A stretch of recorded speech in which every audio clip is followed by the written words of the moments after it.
खबरदार में अब भारत के आतंकवादी नंबर 1 हाफिज सईद को जहन्नुम पहुंचा देने वाले इजरायली फॉर्मूले को डिकोड करेंगे।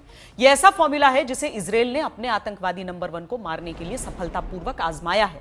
इस आतंकवाद नाशक फॉर्मूले के सारे डिटेल्स आपको हमारी इस वीडियो रिपोर्ट में देखने को मिलेंगे।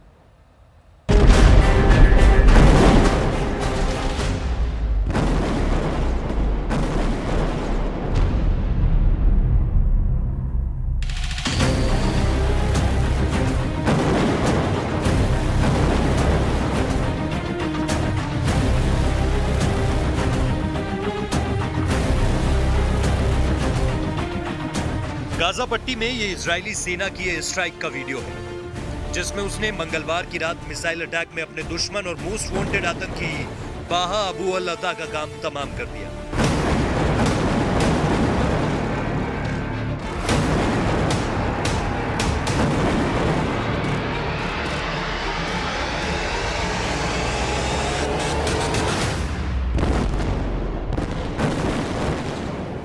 צהריים טובים. האיש הזה היה פצצה מתקתקת חיה, וגם בימים האלו ממש, האחרונים, עבד ועמל ותכנן פיגועים והתכוון להוציא אותם לפועל.